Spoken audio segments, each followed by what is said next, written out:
Canada is sometimes hailed as one of the world's most respected countries, known for its stunning beauty, its politeness factor, and its dedication to peace.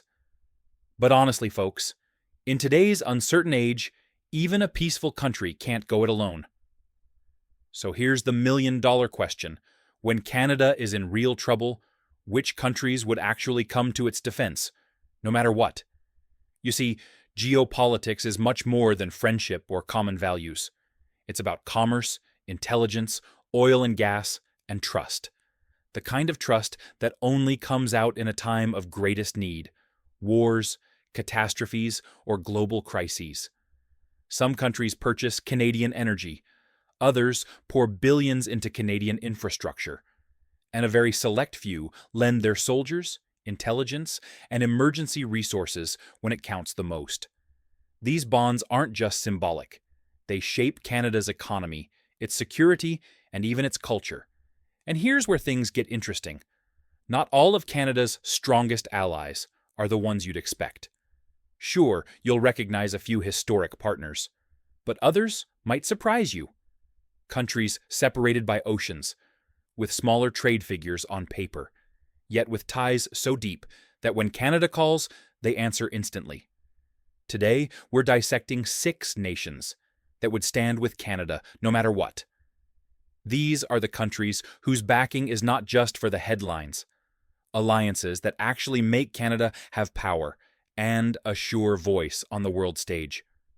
Stay tuned, because this list might totally redefine how you look at Canada's role in the world. And before we begin, don't forget to like and subscribe if you're a fan of deep dives into the alliances that are shaping our future. So let's begin. Number 6 is New Zealand, a nation that shows that friendship isn't about the size of it, but about common values and trust. At first glance, the figures don't appear huge.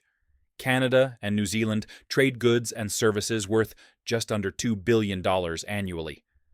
However, this relationship is greater than the level of bilateral trade would indicate. Both nations have a special status: rich resource, export-based democracies heavily dependent on global collaboration. And rather than competing head-to-head in farming, they've constructed a cooperative strategy. Combined, they've invested hundreds of millions in collaborative research on sustainable agriculture, innovations now being sent to developing countries through joint aid initiatives. Simply put, Canadian and Kiwi science is literally feeding the world. The collaboration does not end there.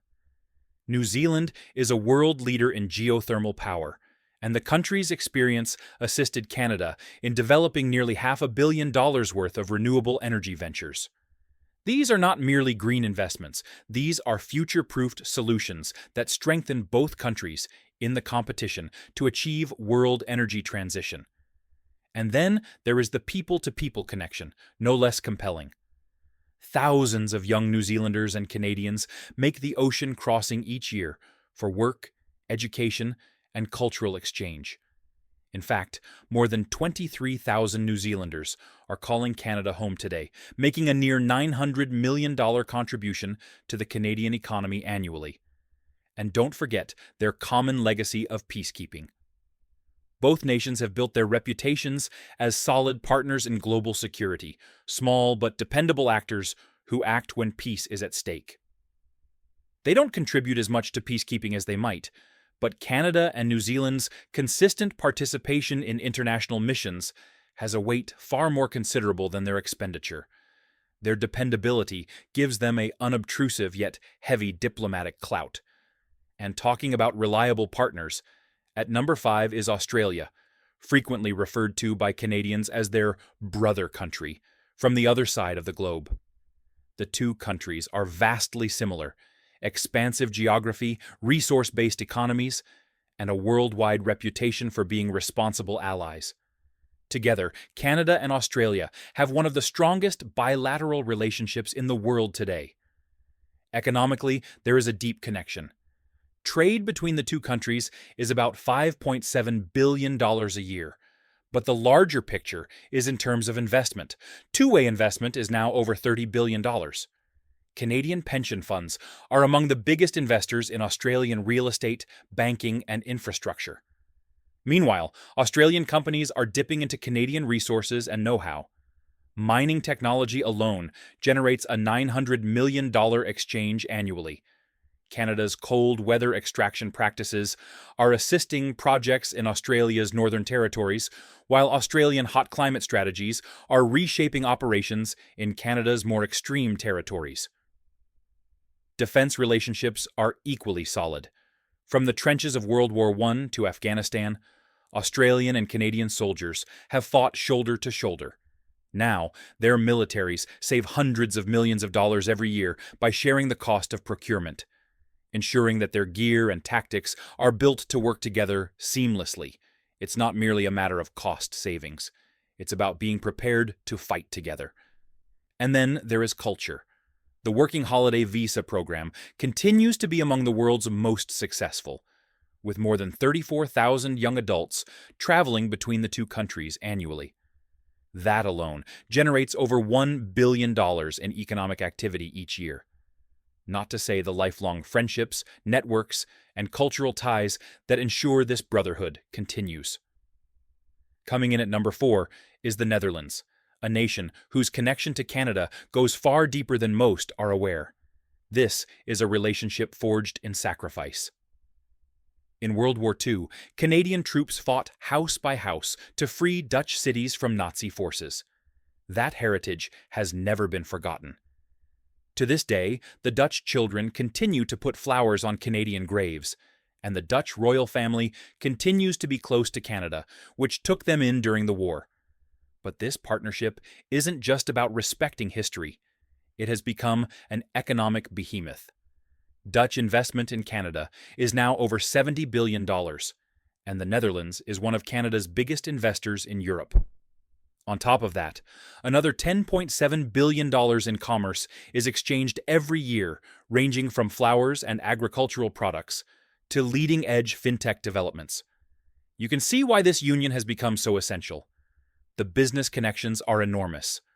Royal Dutch Shell's activities in Canada produce more than $23 billion annually, solidifying its position as one of Canada's most significant energy players. Philips Healthcare supports thousands of Canadians with employment, reaping almost $2 billion each year with life-saving medical technology.